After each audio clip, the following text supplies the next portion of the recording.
The rain hammered against our loft windows like bullets, each drop exploding into 1,000 smaller pieces before sliding down into the darkness below.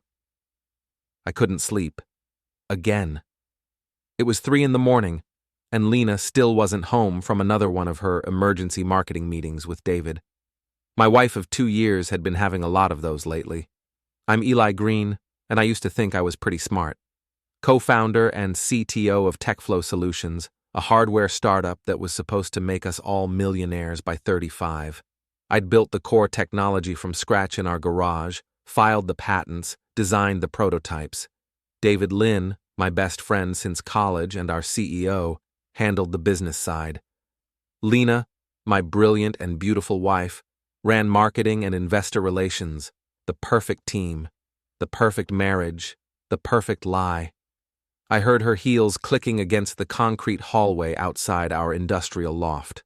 Unsteady clicks, drunk clicks, the kind of clicks that said she'd been celebrating something I wasn't invited to celebrate.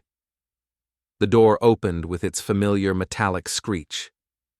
Lena stumbled in, her usually perfect blonde hair disheveled, her red lipstick smeared across her cheek like a child's finger painting.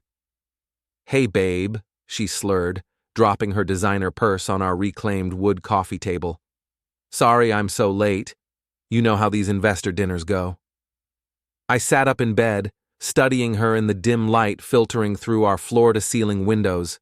Her black dress was wrinkled, her makeup was a mess, and there was something in her eyes I'd never seen before, a mixture of guilt and defiance that made my stomach clench. "Save some lipstick for the wedding photos," I said, trying to keep my voice light. "Or is David wearing it now?" It was supposed to be a joke, the kind of sarcastic comment that had always made her laugh and roll her eyes at my paranoid imagination. But instead of laughing, Lena froze. Her face went white, then red, then white again. "What's that supposed to mean?" she asked, but her voice cracked on the last word. "Nothing," I said, watching her carefully. "Just wondering why you look like you've been making out in the back of someone's car." She stared at me for a long moment, swaying slightly on her expensive heels.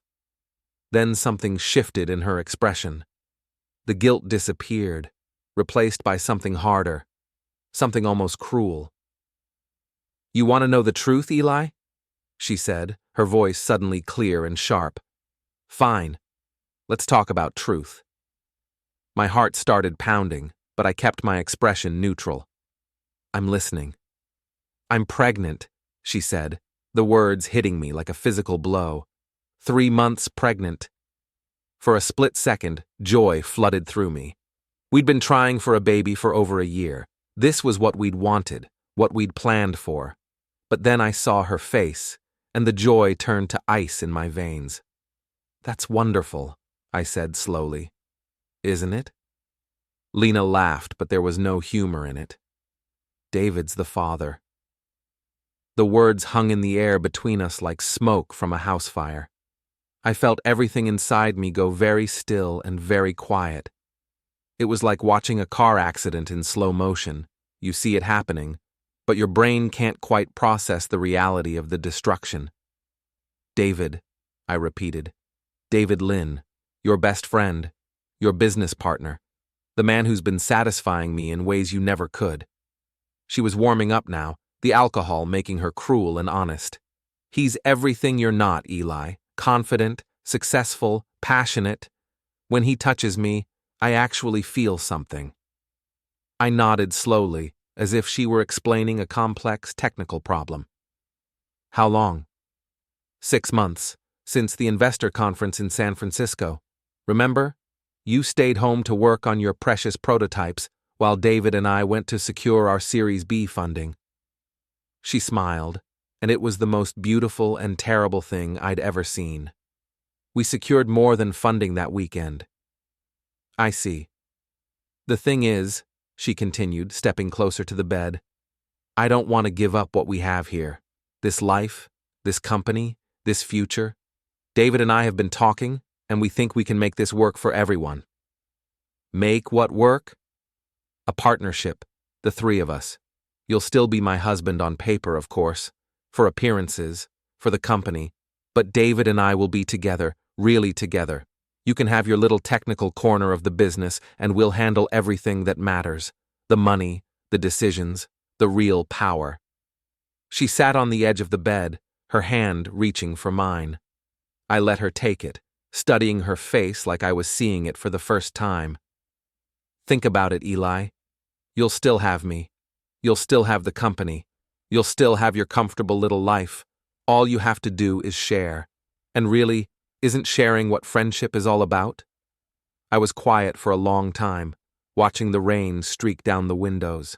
Somewhere in the distance, I could hear sirens, police or ambulance, racing towards someone else's emergency, someone else's moment when their world split open and showed them what was really inside.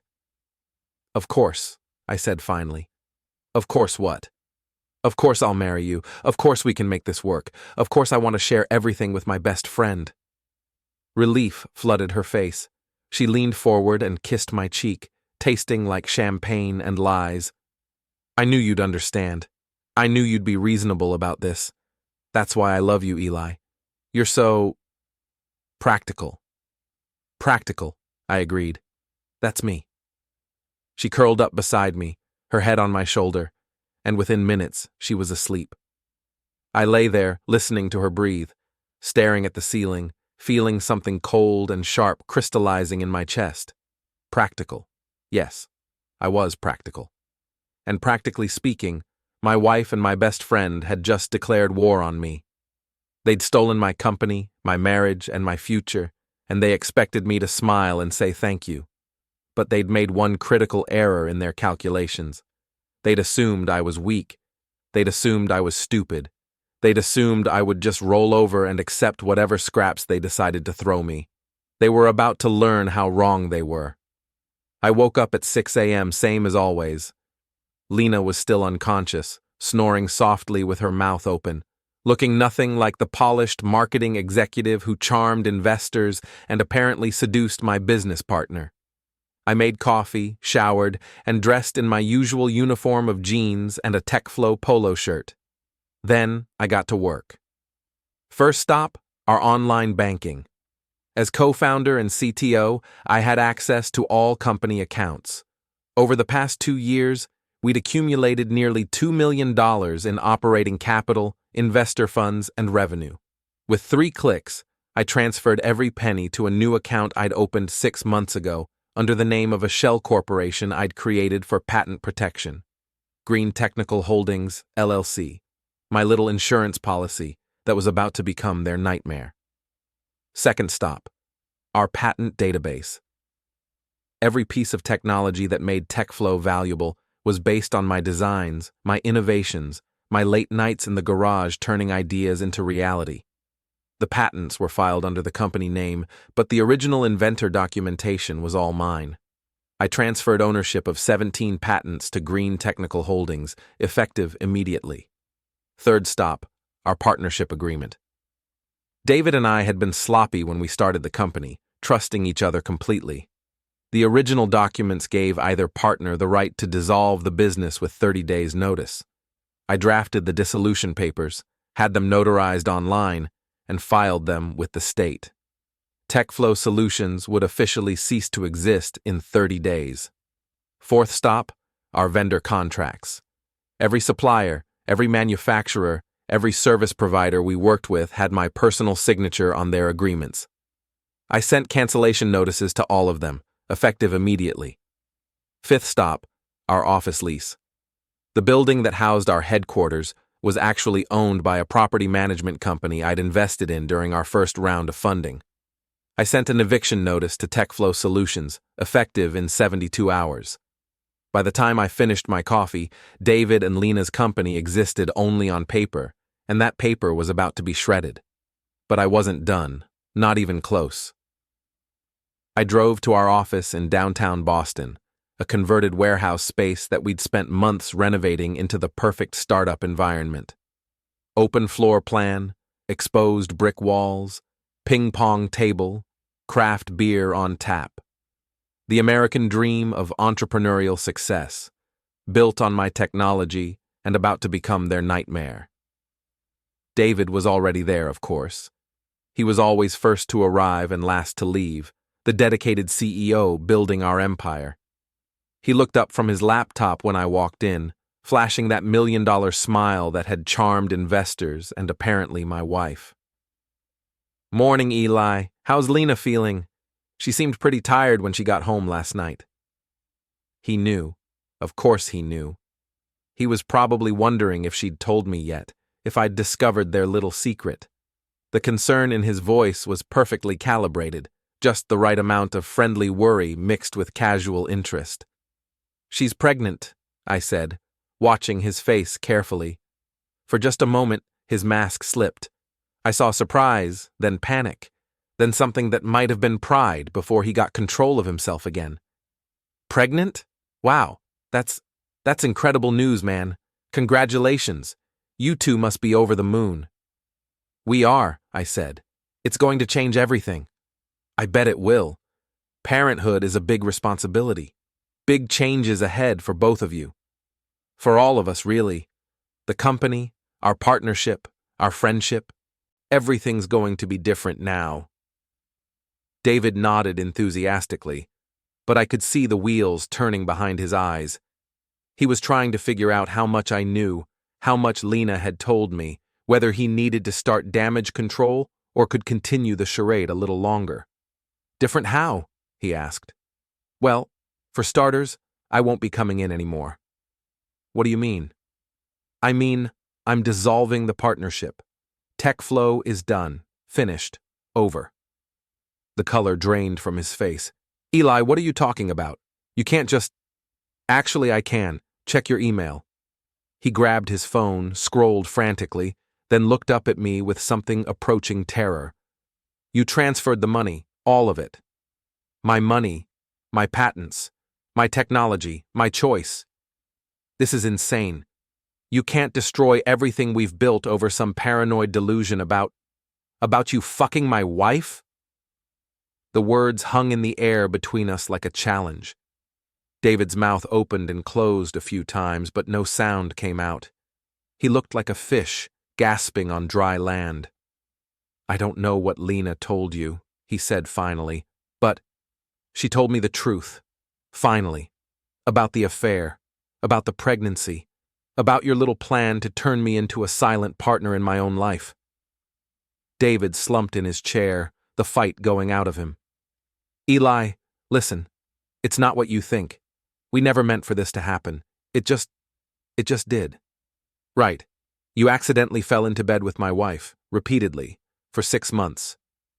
We were going to tell you. We were going to work something out that was fair for everyone." "Fair?" I laughed, and the sound surprised me with its bitterness. "You steal my wife, impregnate her with your child, and plan to cut me out of my own company, and you want to talk about fair?" "We weren't cutting you out. You would have still been CTO. You would have still been part of the team. Junior partner in my own creation. Very generous of you." David stood up, some of his confidence returning. "You can't do this, Eli. We have investors. We have commitments. We have employees depending on us. We had those things. Past tense. As of this morning, we have nothing. The investors will sue you into bankruptcy." "With what grounds?" "I'm dissolving a partnership I co-founded, using technology I invented, with money I helped earn. Everything I've done is completely legal. It's not about legal. It's about right and wrong. You're destroying the dreams and livelihoods of innocent people because you're angry about your marriage." "My marriage?" I stepped closer to him, close enough to see the sweat beading on his forehead. "David, my marriage ended the moment you decided my wife was part of your compensation package. I'm just making sure the divorce is as satisfying as your affair." I turned to leave, then paused at the door. "Oh, and David, you might want to check your apartment building's parking garage. I had your car towed this morning. Turns out the lease was in TechFlow's name, and since TechFlow no longer exists, you're in violation of your parking agreement." His face went white. "You can't be serious." "I'm always serious about the details, David. You should have remembered that." I left him there, staring at his phone, probably trying to figure out how to explain to Lena that their perfect plan had just exploded in their faces. But I still wasn't done. The real fun was just getting started. My next stop was Mick's Garage, a grimy auto shop in South Boston, where my oldest friend spent his days elbow-deep in engine grease and his nights drinking beer and complaining about the world. Mick Donovan and I had grown up in the same neighborhood, back when I was just another working-class kid who happened to be good with electronics. "Well, well," Mick said, sliding out from under a Honda Civic. "Look what the cat dragged in, Mr. Fancy Tech Entrepreneur gracing us peasants with his presence. I need a favor, Mick." "Course you do. Nobody comes to Southie unless they need something." He wiped his hands on a greasy rag and studied my face. "You look like shit, by the way. What's wrong?" "Lena's been cheating on me." "No kidding. With who?" "My business partner. She's pregnant with his kid." Mick whistled low. "Jesus, that's rough, brother. What are you going to do about it?" "I already dissolved the company and cleaned out the accounts, but I need help with the next phase." "What kind of help?" I pulled out my phone and showed him a photo of David's custom Porsche 911, a cherry red beauty he'd bought with his first big commission check. "I need you to repo this car." "Repo? On whose authority?" "Mine. Technically, it's collateral for a business loan that just came due." Mick grinned, showing teeth stained by 30 years of coffee and cigarettes. "Now you're talking my language. When do we do this?" "Tonight. He's staying at the Marriott downtown. Probably with Lena celebrating their victory." "What victory?" "The one where they thought they destroyed my life and got away with it." We spent the afternoon planning. Mick had all the tools we needed, a flatbed truck, professional towing equipment, and most importantly, the kind of moral flexibility that comes from a lifetime of dealing with deadbeat customers and cheating spouses. At 10 p.m., we drove to the Marriott's parking garage. David's Porsche was right where I expected it to be, gleaming under the fluorescent lights like a trophy of his success. Mick made quick work of the towing setup while I kept watch. "You sure about this?" he asked as we loaded the car onto the flatbed. "Completely sure." "What are you going to do with it?" "Hold it as collateral. David owes me $2 million in 6 months of my life. This is just the down payment on what he's going to pay back." We drove the Porsche to Mick's garage and locked it in the back bay, behind a roll-up door that hadn't been opened in months. Then I typed out a text message to David. "Hope Lena likes public transportation. Your car is collateral for the $2 million you and your girlfriend stole from our partnership. When you're ready to discuss repayment terms, you know where to find me." His response came back in less than 30 seconds. "You're insane. I'm calling the police." "Go ahead," I texted back. "Explain to them how you seduced your business partner's wife and conspired to steal his company. I'm sure they'll be very sympathetic." The next morning, I was in my lawyer's office by 8 a.m. Rohan Patel was a sharp-dressed, sharp-tongued attorney who specialized in business disputes and personal revenge. We'd met at a networking event 2 years ago, and I'd kept his card in my wallet ever since, never imagining I'd need his particular expertise. "Let me make sure I understand this correctly," Rohan said, reviewing the documents I'd brought. "Your wife is cheating with your business partner, she's pregnant with his child, and they plan to marginalize you in your own company."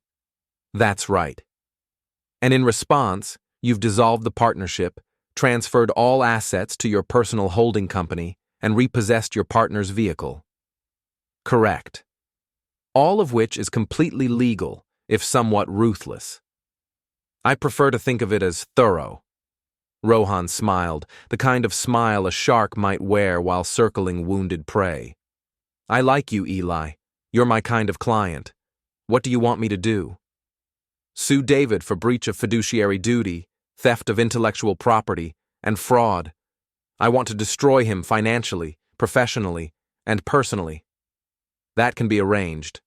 What about your wife?" "What about her?" "Do you want to file for divorce?" I considered this. "Not yet. I want her to think she still has a chance at salvaging this situation. Let her dig herself deeper before I bury her completely." Psychological warfare. I approve. How long will it take to file the lawsuit? I can have papers ready by this afternoon. Service of process by tomorrow morning. Do it. I left Rohan's office feeling better than I had in months.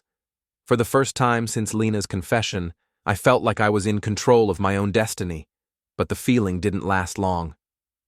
My phone rang as I was walking to my car. Lena's name appeared on the screen, and I could practically feel the panic radiating through the connection. Eli, what the hell have you done? Good morning to you too, sweetheart. Don't you dare sweetheart me. David's car is gone. The office is locked. Our bank accounts are frozen. What is wrong with you?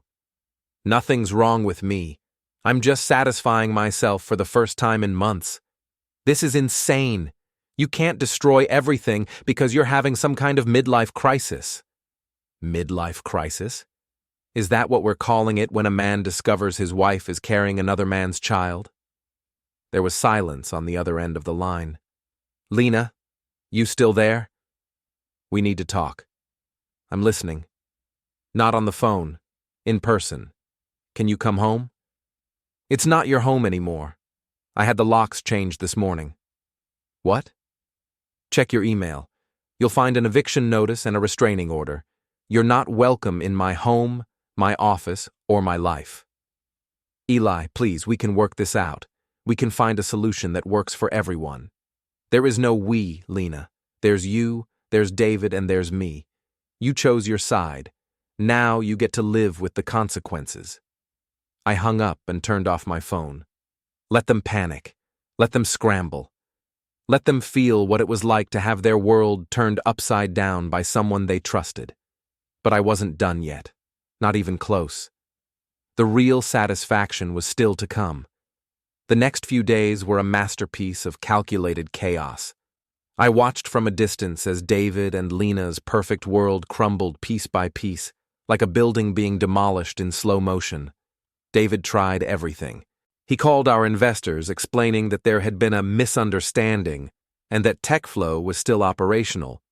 When they discovered that all the patents and technology belonged to my holding company, 3 of them demanded immediate repayment of their investments.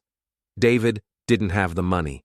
He tried to access our shared office space, only to find the locks changed and a security guard who had been instructed to call the police if David showed up. He tried to restart the company under a new name, but without the core technology, he had nothing to sell.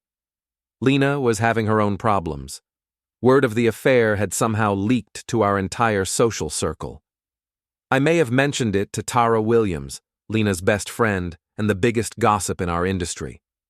Tara worked in HR at a competing startup, and she had a network of contacts that stretched across every tech company in Boston. By Thursday, everyone knew. Everyone was talking. Everyone had an opinion about the woman who cheated on her husband with his business partner and destroyed a promising company in the process. I was having lunch at a small cafe near my apartment when I spotted them. David and Lena, huddled together at a corner table, looking like refugees from their own lives. David's usually perfect hair was disheveled, his expensive suit wrinkled. Lena had dark circles under her eyes and kept checking her phone obsessively. They looked desperate. They looked defeated. They looked exactly how I wanted them to look. I paid for my sandwich and walked over to their table. They looked up at me with a mixture of fear and hope, like drowning people who weren't sure if I was throwing them a life preserver or an anchor. Mind if I join you? I asked, pulling out a chair before they could answer. Eli, Lena said, her voice carefully controlled. I'm glad you're here. We need to talk. I'm listening. David leaned forward, his salesman instincts kicking in despite everything. Look, I know we screwed up. I know we hurt you. But we can fix this. We can make it right. How? We'll give you controlling interest in whatever company we start next. 60%. You'll be the majority owner. Of what? You don't have any technology. You don't have any patents. You don't have any money. What exactly are you offering me 60% of? Lena reached across the table, her fingers brushing against my hand. We're offering you us, the team, The relationships, the expertise. Your expertise in what? Adultery? Corporate theft? Lying to the people who trust you? That's not fair, David said, his voice rising slightly. We made mistakes, but we're not criminals. Aren't you? You conspired to steal my company. You seduced my wife. You planned to cut me out of my own creation and leave me with nothing. We never wanted to cut you out, Lena insisted. We wanted to include you. We wanted all of us to be happy. All of us? You mean you wanted me to be happy watching you raise another man's child while he ran my company? The cafe had gone quiet around us. Other customers were pretending not to listen while hanging on every word. I could see phones being discreetly pointed in our direction, recording what was probably going to be viral content within hours. You're making a scene, Lena hissed. Am I? I thought I was just having a conversation with my pregnant wife and her lover. Lena's face went white, then red. She stood up abruptly, her chair scraping against the floor. You bastard, she said, loud enough for the entire cafe to hear. You vindictive, pathetic bastard. She raised her hand to slap me, but I caught her wrist before she could make contact. Careful, Lena, I said quietly. You don't want to hurt David's meal ticket. You're going to need every penny you can earn to support that baby. She jerked her hand away and stormed out of the cafe, leaving David and me alone at the table. He stared after her for a moment, then turned back to me with something approaching desperation in his eyes. She's pregnant, Eli. Whatever you think of me, whatever I deserve, she doesn't deserve this. You're right, I said. She deserves worse. That night, David called me 17 times. I let every call go to voicemail, then listened to them all at once, like a symphony of desperation and rage. Eli, we need to talk. This has gone too far. Answer your damn phone. We can work this out. You're destroying innocent people.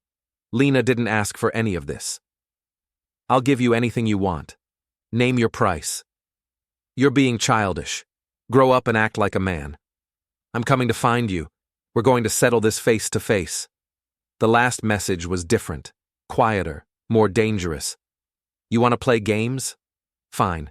Let's play games. But remember, I know where you live. I smiled and saved all the messages. Evidence of harassment and threats. Rohan would love these. But David was right about one thing. It was time to settle this face-to-face. I drove to the construction site where TechFlow's new headquarters was supposed to be built. We'd broken ground 6 months ago, back when the future looked bright and our partnership seemed unbreakable. Now it was just a half-finished skeleton of steel and concrete, a monument to broken dreams and shattered trust. David was waiting for me in the unfinished lobby, pacing back and forth like a caged animal. The security lights cast harsh shadows across his face, making him look older and more desperate than I'd ever seen him. You came, he said. You asked me to. I asked you to stop destroying everything we built together. We didn't build anything together, David. I built it. You just took credit for it. That's not true, and you know it. I raised the money. I found the investors. I made the deals that turned your garage experiments into a real business. Using my technology, using my innovations, using my trust. And I was grateful for all of it. I still am. Grateful enough to steal my wife? David ran his hands through his hair, a gesture I'd seen him make 1,000 times during stressful investor meetings. I didn't steal her, Eli. She came to me. Because you seduced her. Because she was lonely. Because she felt neglected. Because you were so focused on your precious technology that you forgot you had a marriage to maintain. I stepped closer to him, close enough to see the sweat on his forehead despite the cool evening air.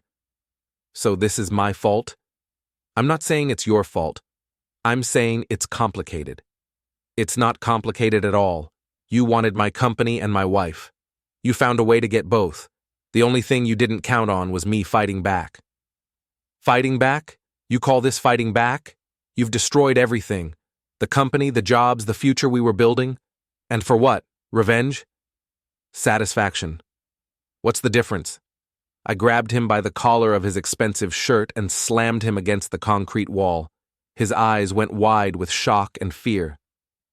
The difference, I said quietly, is that revenge is about hurting you. Satisfaction is about getting what I deserve. And what do you think you deserve? Everything you tried to take from me. I released him and stepped back. David slumped against the wall, breathing hard. This isn't over, he said. Yes, it is. You just don't know it yet. I left him there in the unfinished building, a broken man in a broken place, surrounded by the ruins of his ambitions. But I still had one more move to make. One final play that would end this game once and for all. The next morning, I sent identical emails to David, Lena, and our 3 primary investors. Emergency board meeting. Today, 2 p.m. conference room at the Marriott downtown. Future of TechFlow to be decided. All stakeholders must attend. It was a lie, of course. TechFlow had no future, but they didn't know that yet. I arrived at the hotel early and rented a small conference room with floor-to-ceiling windows overlooking the harbor. I set up a laptop, a projector, and a small recording device that I hid behind a stack of papers. Then I waited. David arrived first, looking haggard but determined. He'd clearly spent the morning preparing for battle, armed with a briefcase full of documents and a desperate plan to salvage his reputation. Eli, he said, taking a seat across from me. I'm glad you're finally ready to be reasonable about this. I'm always reasonable, David. That's my defining characteristic. Lena came in next, dressed in a conservative business suit that almost hid her pregnancy. She'd done her best to repair the damage of the past week. Professional makeup, perfect hair, the polished exterior of a successful marketing executive. But I could see the cracks in her armor, the stress lines around her eyes that no amount of concealer could hide. Thank you for calling this meeting, she said, sitting next to David. I think we can find a solution that works for everyone. The investors arrived together. Margaret Chen from Boston Ventures, Robert Hayes from Commonwealth Capital, and Jennifer Walsh from New England Growth Partners. They looked confused and slightly annoyed, like people who had been dragged away from more important meetings to deal with a minor administrative issue. All right, Eli, Margaret said, checking her watch. What's this about? Your message was rather cryptic. It's about the future of TechFlow Solutions, I said, standing up and activating the projector, and about some information I think you all need to see. The first slide appeared on the wall, a flowchart showing the corporate structure of TechFlow, with ownership percentages and voting rights clearly marked. As you can see, I continued, TechFlow was founded as a partnership between David and myself, with equal ownership stakes. Lena joined later as head of marketing, with a 5% equity position. We know all this, Robert said impatiently. What's your point? My point is that this structure no longer exists. I clicked to the next slide, legal documents showing the dissolution of TechFlow Solutions and the transfer of all assets to Greene Technical Holdings. As of Monday morning, TechFlow Solutions ceased to exist as a legal entity. All patents, technology, and intellectual property now belong to my personal holding company. The room erupted in angry voices. The investors were furious. David was shouting about breach of contract, and Lena was demanding to know how I could have done this without consulting anyone. I waited for the noise to die down, then clicked to the next slide. However, I said, I'm prepared to consider reforming the partnership under new terms. This got their attention. Everyone leaned forward, suddenly interested in what I had to say. The new company would be called Greene Technical Solutions. I would own 75%, with the remaining 25% divided among new partners who demonstrate their value and loyalty. That's completely unacceptable, David said. We had equal partnership before. We should have equal partnership now. Before, you were my trusted friend and business partner. Now, you're the man who stole my wife and tried to steal my company. Your negotiating position has changed somewhat. I didn't steal anything. David protested. And I certainly didn't steal Lena. She made her own choices. Speaking of choices, I said, clicking to the next slide, let's talk about some of the choices you and Lena have made over the past 6 months. The slide showed a timeline of David and Lena's affair, complete with hotel receipts, credit card statements, and text message logs. I'd hired a private investigator 3 days ago, and he'd been remarkably thorough. March 15th. First night together at the Ritz-Carlton during the investor conference. Charged to the company credit card, I might add.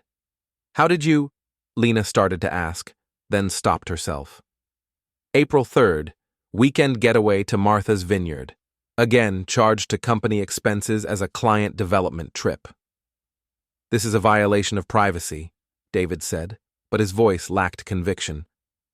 April 20th. Romantic dinner at Mistral, followed by a night at David's apartment. Lena told me she was visiting her sister in New York. I continued through the timeline, watching their faces grow paler with each revelation. The investors sat in stunned silence, realizing that their golden couple had been using company funds to finance their affair. May 10th. The first discussion about restructuring the partnership to better reflect current realities. I have the text messages if you'd like to see them. Stop, Lena said quietly. Please stop. June 2nd. Lena discovers she's pregnant. David immediately begins researching how to force me out of the company without triggering the dissolution clause in our partnership agreement. That's enough, David said, standing up. You've made your point. Have I?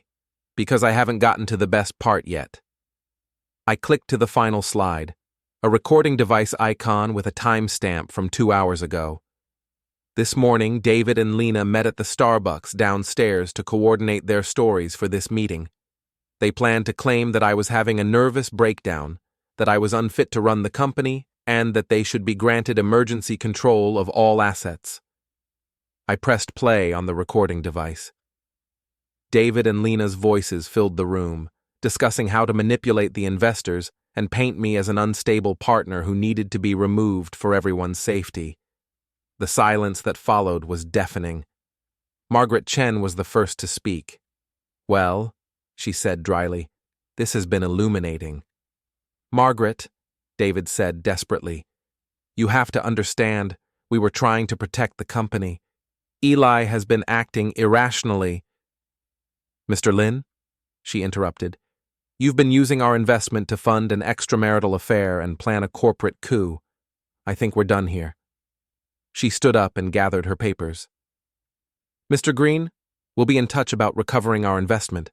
As for TechFlow Solutions, or whatever you're calling it now, consider Boston Ventures officially withdrawn.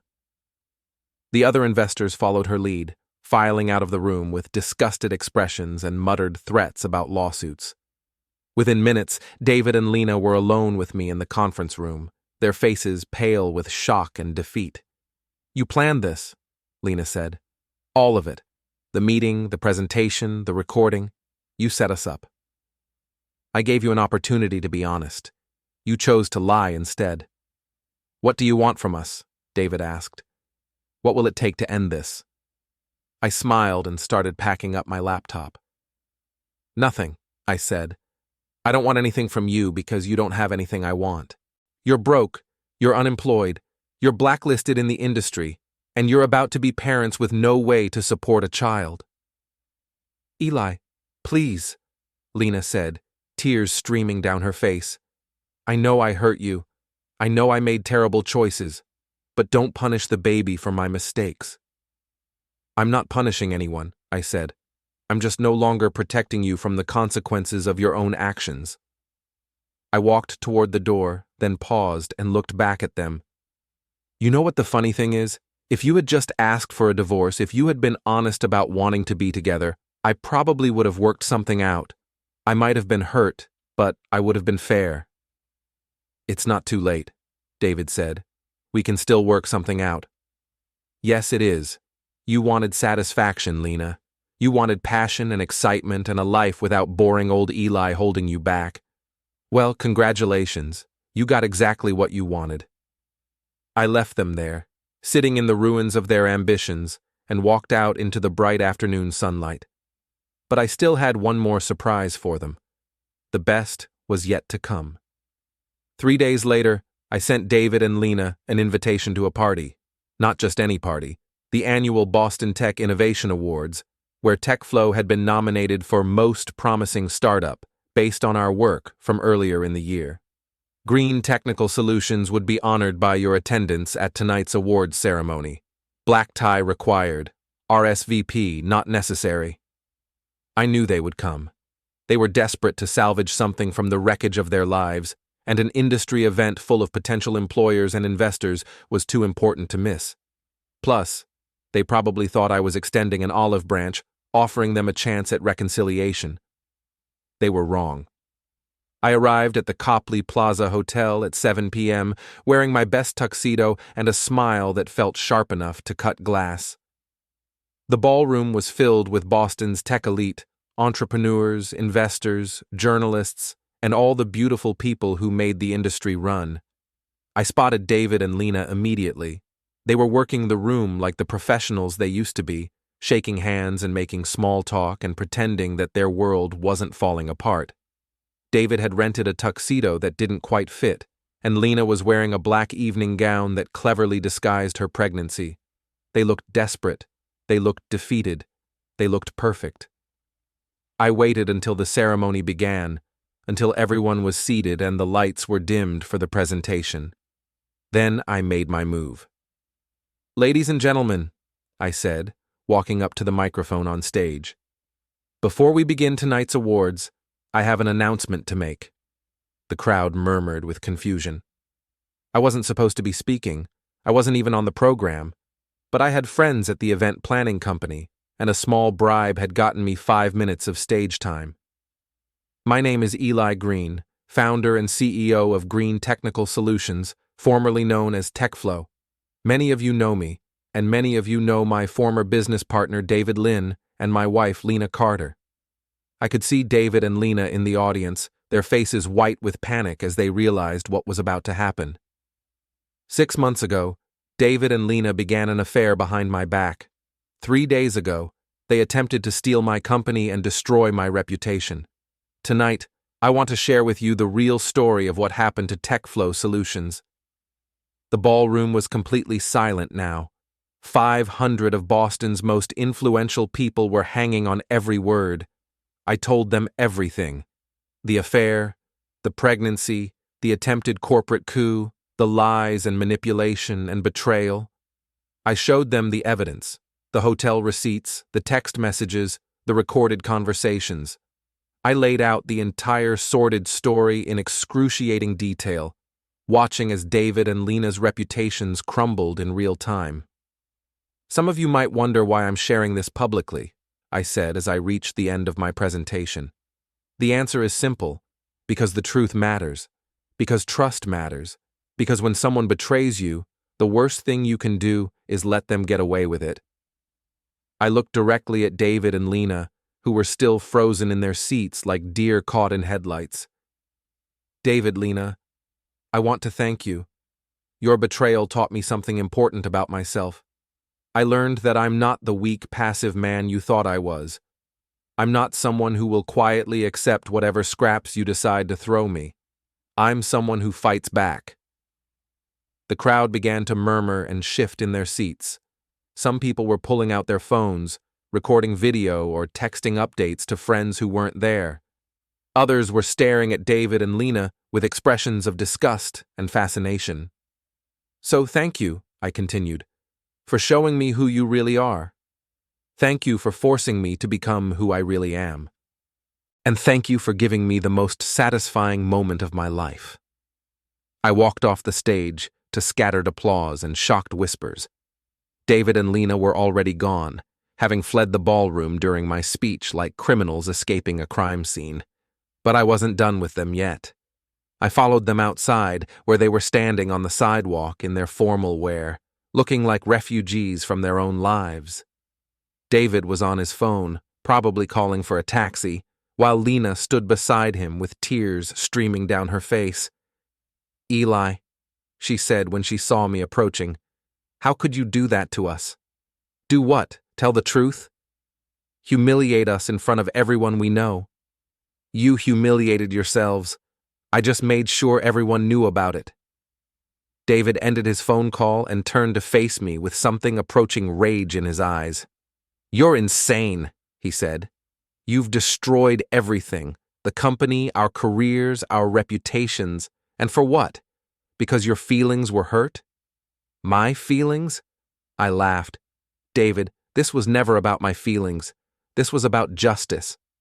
Justice? You call this justice? I call it satisfaction. David stepped closer to me, his hands clenched into fists. For a moment, I thought he might actually try to hit me, but then he seemed to remember where we were, surrounded by witnesses and security cameras, and he forced himself to step back. This isn't over, he said. Yes, it is. I pulled out my phone and showed them a news article that had just been published online. Tech entrepreneur exposes cheating wife and business partner at industry awards. By tomorrow morning, this story will be everywhere, I said. Every tech blog, every business journal, every gossip site in the city. Your names will be permanently associated with adultery, betrayal, and corporate theft. Lena sobbed harder. You've ruined us. No, Lena. You ruined yourselves. I just made sure you couldn't ruin anyone else. A taxi pulled up to the curb. David helped Lena into the back seat, then turned back to me one last time. I hope you're happy, he said. I'm satisfied, I replied. Finally, completely satisfied. The taxi drove away, carrying them into the night and out of my life forever. I stood there on the sidewalk, watching the taillights disappear into the Boston traffic, feeling a sense of completion I hadn't experienced in months. My phone buzzed with a text message from Rohan, my lawyer. Saw the news. Brilliant work. David's attorney called. He wants to discuss settlement terms for the lawsuit. How much do you want? I typed back, everything. Every penny he has, every asset he owns, every hope he had for the future. I want it all. Consider it done. I put my phone away and walked back into the hotel, where the awards ceremony was continuing as if nothing had happened. But something had happened. Something important and final and deeply satisfying. I had taken back control of my life. I had punished the people who betrayed me. I had gotten exactly the revenge I deserved. And for the first time in 6 months, I felt truly, completely satisfied. 6 months later, David and Lena were living in a one-bedroom apartment in Quincy, struggling to make ends meet on David's salary as a junior sales associate at a software company that didn't know about his past. Lena had given birth to a daughter they couldn't afford to raise properly, and their relationship was falling apart under the stress of poverty and mutual resentment. David's lawsuit settlement had cost him everything: his savings, his investments, his credit rating, and his future in the tech industry. He would be paying me monthly installments for the next 10 years, assuming he could keep a job that long. Meanwhile, Greene Technical Solutions had grown into a multi-million-dollar company with offices in Boston, New York, and San Francisco. I had hired the best engineers, signed the biggest clients, and built the empire that David and Lena had tried to steal from me. I never spoke to either of them again. I didn't need to. They had learned the lesson I wanted to teach them, and I had gotten the satisfaction I deserved. Sometimes, late at night, I would think about that moment on the sidewalk outside the Copley Plaza Hotel, when David asked if I was happy, and I told him I was satisfied. The distinction mattered then, and it matters now. Happiness is fleeting, satisfaction is permanent, and I was finally, completely, permanently satisfied.